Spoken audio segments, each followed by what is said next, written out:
Уважаемые жители республики, добрый день! Сегодня нахожусь в Удорском районе. 22 июня – трагическая дата в календаре нашей страны. Сегодня в Усогорске мы отдали дань памяти и возложили цветы к памятнику павшим воинам в Великой Отечественной войне. И что примечательно, основная часть средств на установку памятника была собрана самими жителями. И это по-настоящему народная память. Сегодня я также побывал в лесном питомнике. Предприятие выращивает посадочный материал для восстановления лесного фонда после промышленных рубок. Ежегодно питомник реализует до 4 миллионов саженцев сосны и ели, как в Республике Коми, так и за ее пределами, в Республике Карелии, Архангельской, Кировской областях. Для нашей республики это очень значимое направление. В регионе идет реализация проекта сохранения лесов, нацпроект «Экология», по которому к 2024 году мы должны выйти на 100% восстановление всех вырубленных и погибших участков леса.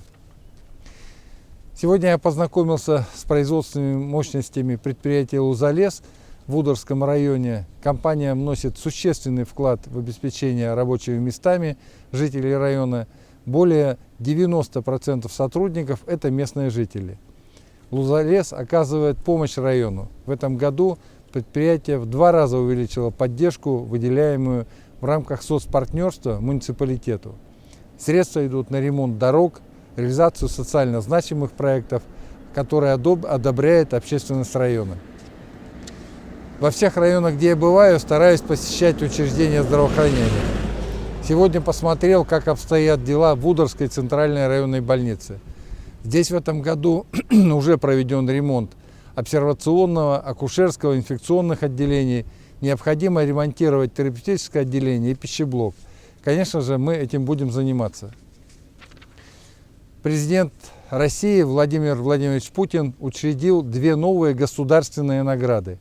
Это орден Пирогова в честь основоположника военно-полевой хирургии в России Николая Пирогова и медаль Луки Крымского в честь хирурга, архиепископа Симферопольского и Крымского Луки.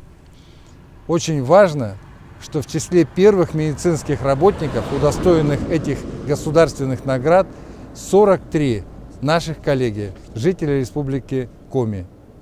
Это врачи, фельдшеры, медицинские сестры, внесшие в том числе значительный вклад в борьбу с коронавирусом.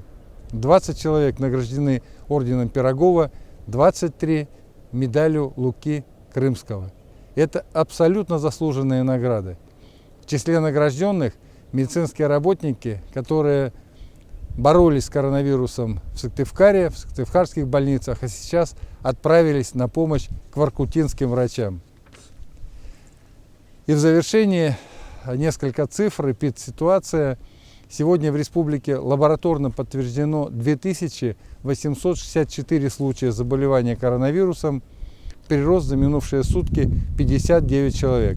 К сожалению, 58 – это Воркута. Под медицинским наблюдением находится 1702 человека, выздоровело 1221 человек. За последние сутки мало выздоровело, 5 человек. Будем надеяться, что дальше будем выздоравливать больше. Уважаемые жители республики, это все, что я хотел вам сказать сегодня. Напоминаю о масочном режиме. Будьте здоровы, берегите друг друга. До завтра.